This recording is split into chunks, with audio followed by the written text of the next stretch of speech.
Assalamualaikum warahmatullahi wabarakatuh. Selamat berbahagia jamaah ngaji tafsir Al-Quran dengan referensi kitab tafsir Al-Ibris Mu'alif Mbah Kyai Haji Bisri Mustafa Rembang dengan sanad Mbah Kyai Haji Syamsul Mu'in Khalid, pendiri dan pengasuh Pondok Pesantren Darul Amin Cacak Banyuwangi, Jawa Timur. Semoga berkah, amin. Dilanjutkan surat Al-Baqarah ayat 40. A'udzu billahi minasyaitonir rajim. Bismillahirrahmanirrahim. Ya Bani Israil adkuru ni'mati allati an'amtu alaikum wa aufu bingahti ufi bingahtikum wa iyaya farhabun. Ya Bani Israil, hai Bani Israil, Idkuru podo ilingo sira kabeh nikmati ing nikmat ingsun, alati an'amtu kang wis paring nikmat sapa ingsun alaikum ing atase sira kabeh, wa aufu lan padha nuhonono sira kabeh bingahti kelawan janji ingsun Allah. Nanti jelaskan.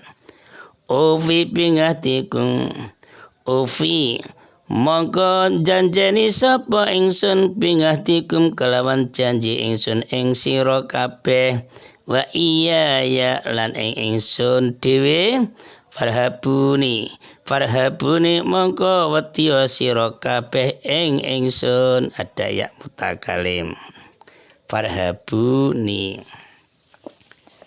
Keterangan surat Al-Baqarah ayat 40. Ayat ini bertema beberapa perintah dan larangan Allah kepada Bani Israel, dengan subtemanya Allah memberikan beberapa peringatan dan ancaman kepada mereka Bani Israel karena banyak dari mereka melawan perintah Allah. Karena banyak dari mereka melawan perintah Allah, berarti bukan semuanya, tapi sebagian besar. Dalam ayat 40, Allah memulai ayat ini dengan menyebut Bani Israel, artinya orang-orang Yahudi.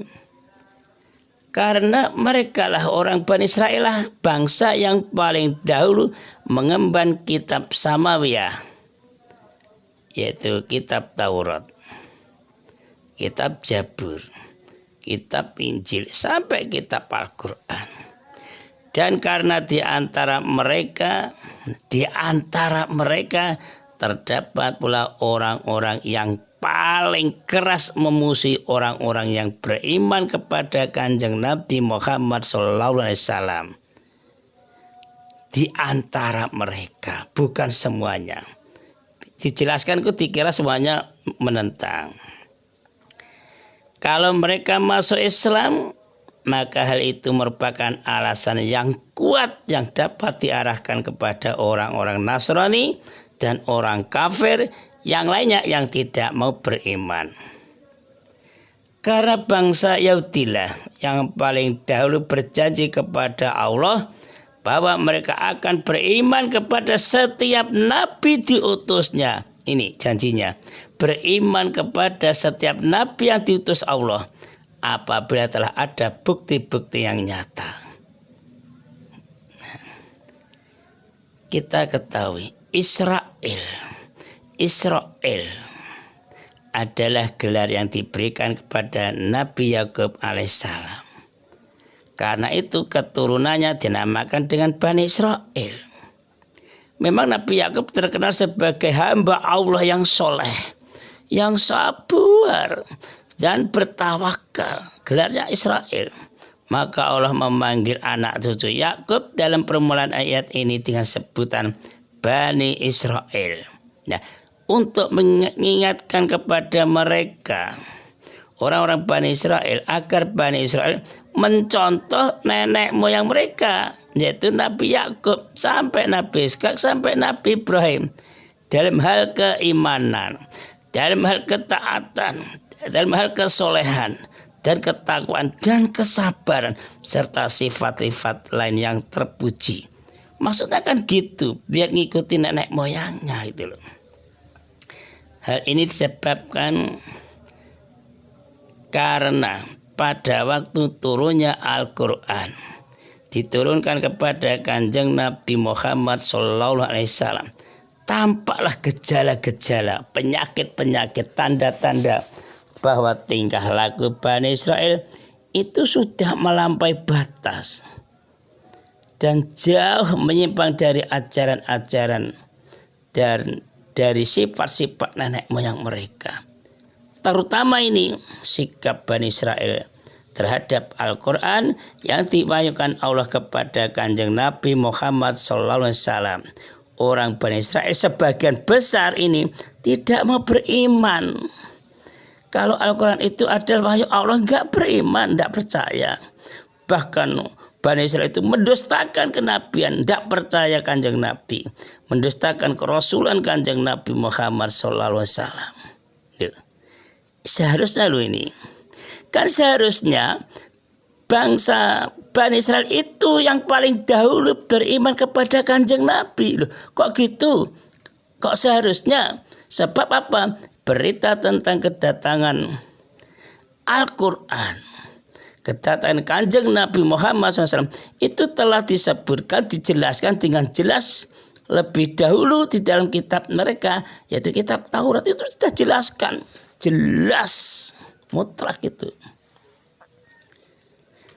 Dalam ayat ini terdapat 3 macam perintah Allah kepada Bani Israel.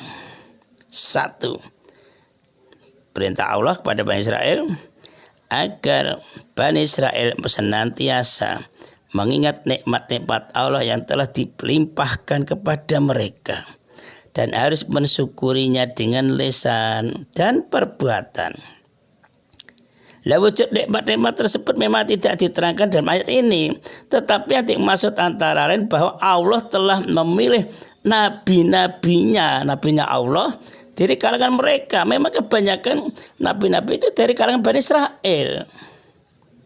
Hal ini terjadi dalam masa yang cukup lama, beribu-ribu tahun itu, sampai sehingga bangsa Israel mendapat julukan sebagai Sa'buloh Al-Mukhtar. Sa'buloh Al-Mukhtar. Sa'buloh Al-Mukhtar artinya hamba-hamba Allah yang terpilih, saking hebatnya. Nah, semuanya itu harus mereka ingat dan mereka syukurilah. Nah, salah satu cara untuk mensyukurinya ialah beriman kepada setiap nabi yang diutus Allah untuk memberikan bimbingan, pembinaan, pengarahan kepada manusia. Tetapi dalam kenyataannya orang-orang Bani Israel menjadikan nikmat itu sebagai alasan untuk tidak menerima seruan Nabi Muhammad SAW, tidak mau menerima ajakan Kanjeng Nabi Muhammad SAW, malahan mengejeknya dan bahkan mengatakan bahwa nikmat dan karunia Allah hanya tertentu untuk mereka saja. Hai Muhammad, nikmat itu hanya untuk Bani Israel, bukan untuk kamu. Itu sombong. Seharusnya tidak gitu. Itu berarti salah sangka, salah dugaan, salah persepsi itu. 2. Janji mereka kepada Allah ada 2 macam. Pertama, janji yang berlaku bagi seluruh manusia ini, yaitu bahwa mereka harus menimbang segala masalah dengan timbangan akal dan pikiran, serta penyelidikan yang akan membawa mereka mengetahui hakikat segala sesuatu. Nah, ini sebagai jalan untuk mengenal Allah itu loh. Kedua, janji bahwa mereka Bani Israel hanya akan menyembah kepada Allah semata-mata. Ini janjinya dia kepada Allah. dan tidak akan memperserikatkannya, tidak akan menyekutukannya dengan sesuatu apapun, dengan sesuatu apapun, dengan makhluk lain pun. Dan janji mereka akan beriman kepada rasul-rasulnya Allah. Nah ini, andai kata loh ini, Bani Israel yang ada pada masa itu kok memperhatikan janji-janji, sepakat dengan janji, antara lain ialah bahwa Allah akan mengutus seorang nabi yang berasal dari keturunan saudara nenek moyang mereka, yang menurunkan suatu bangsa yang baru, yaitu bangsa Arab.